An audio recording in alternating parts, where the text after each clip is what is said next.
Hi, how's it going? I was uh I was doing a really great meditation this morning, and I got some great, inspiration ideas to talk about. And I'm sitting here thinking I'm going to break them up into different videos.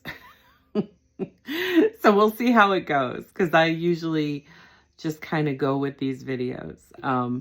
I just got ad lib as I go. I don't really write it out or plan it or things like that. I'm just inspired and then I talk about it.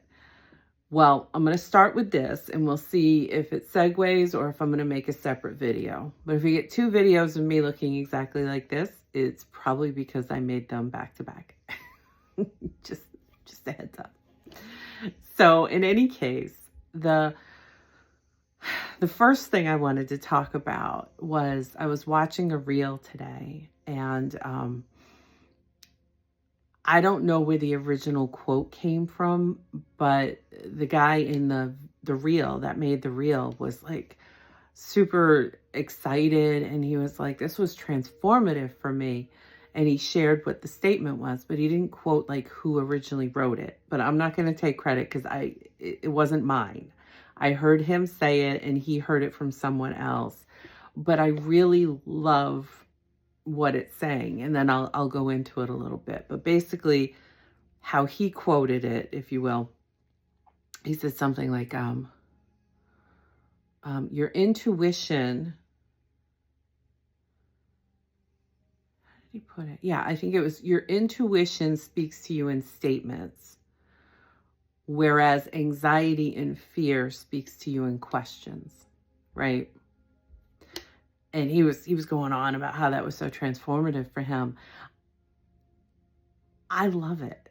I do, because there are times where, especially if you're really cerebral and you're in your head a lot, it's hard to kind of parse out and differentiate, like, is this my gut telling me to do this? Is this my intuition? Or is this fear-based? Is this, do you know what I mean? Like, especially when you're trying to figure out what you're going to take action on. And it makes sense though, because your intuition, inspiration, however you want to call it, but when you're inspired to do something, it's usually in ideas. So it's like, oh, that sounds like a good idea. I could do this, da, da, da, right? It's more of a statement, an idea. It's a presentation in a sense. How that comes through for you is going to be different from person to person. But it's usually just all of a sudden a thought crosses your mind. At least it is for me. Like a thought crosses my mind and then I play with it for a little bit. The fear and the anxiety comes in when all of a sudden you start questioning and you start with the what ifs. Okay. Now there's a healthy dose of what if. Okay. But it goes bad pretty quick. Bad. But it goes down a rabbit hole pretty quick. So be mindful of that. Be mindful of the track that your brain is taking you on. Okay. Because that is the first step in changing your life, in a sense. Initially, you're just going to notice when your brain is taking you down a path that has maybe historically been a pattern for you, a patternistic behavior, or just a patternistic thought processes that you have, right? Based on old belief systems, or maybe even current belief systems. It depends on how much internal work you've done and internal healing you've done around different belief systems that may have held you back in the past. Okay. But so the healthy dose of what if is when you're sitting with an idea that may be like, whoa, we might have to pull ourselves back a little bit. Not the goal itself. We never have to dumb down, if you will, passion, unless it's unhealthy or toxic or something. But I'm talking like if you have a dream and it makes you so happy, or the thought of it is like, it's that, whoa, I got to do this, because it makes you just really fulfilled, if you will. Okay.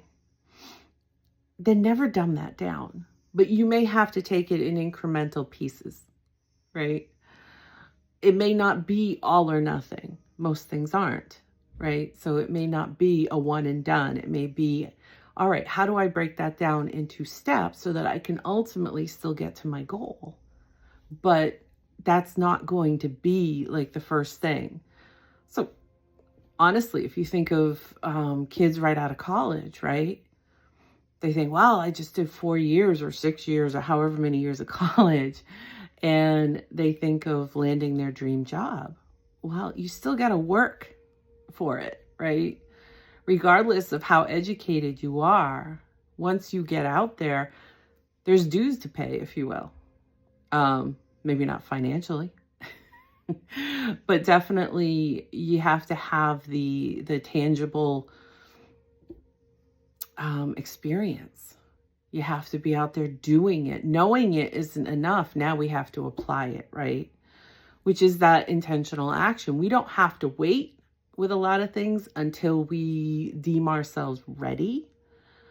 What we do need to do is have inspired action. Inspired is that, whoa, that intuition or whatever, that idea that says, okay, this is a great direction that I want to go in because I feel it in my body, right? I feel it and I'm like, yes, this is for me. This is exciting, okay? That's an important feeling. Some people think it's unrealistic. It's not. Unrealistic is spending 40 years doing something you hate. And a lot of people have done that historically, but I think we can agree it doesn't make a recipe for a happy life necessarily. That doesn't mean you can't have one. I'm just saying that the goal is to be able to do something that is going to inspire you, but is also pragmatic. So it's going to pay the bills, right? A lot of people would say it's almost impossible, but it's not, especially not in this day and age. In this day and age, you can apply creativity to a lot of things. And if worst case scenario, it doesn't work out that way for you, well, then you can make up for it with your hobbies or the other ways that you spend your time thinking and doing, okay? And making sure you prioritize that as well. So it may not be, you may not find your passion in your work per se that pays for your life, your lifestyle, but please find it in your life and lifestyle, okay? Please, because that's balance, right? So it's not always going to be your work that's your passion. Your work may just afford you your passion, if you will. But with that being said, for some people, especially if you're starting out in life, I have a son in college now, and it's like, these are exciting conversations. I want him to have an exciting life. I'm creating an exciting life. Let's put it that way. And I guess if I look back, I've had a fairly exciting life. I tell my life story to some people and they're like, what? You did all that, or you did this or that or whatever. And then I'll talk to other people and I'm like, what? You did all that? It is just what it is, right? Perspective. But again, back to the inspired action is once you realize you're receiving information, usually from yourself, but from whomever, whatever you believe, okay? But when you feel that it's right for you and it excites you, don't wait until you've mastered everything. Certain things you have to. Like I had to wait until I finished grad school before I could actually go out and work with clients, okay? It's important to understand, legalities and things like that and work within those parameters, if you will. But hold on one second. Sorry about that. My son came in and he had to get something. So back to what I was saying, I was talking about working within the parameters. So I couldn't go out and actually ethically work with people on a professional basis saying I'm a clinical social worker when I didn't have my master's degree yet or get my licensure yet, right? So yeah, there are parameters that we have to work with when we're taking inspired action, but I didn't have to wait until then before I took action to get my education or to um, work towards those goals, right? But a lot of things you don't have to wait on a formal education or things like that, right? If I'm inspired to, I don't know, maybe branch out with my business or do something different, I'm not going to just wait. I'm going to investigate, right? That's still inspired action. I may not just go out and jump in head first, but I am going to start taking action if it really feels right. Okay.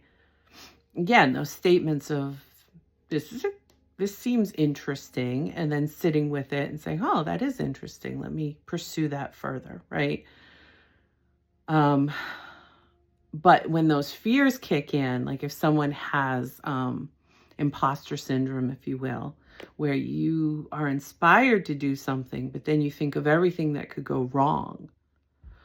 Well, I'm not saying dismiss completely that, that balance of what could go right, what could possibly go wrong, so that you can plan accordingly. But we can waste away the inspiration with stagnation of just trying to plan it for too long. Let's put it that way.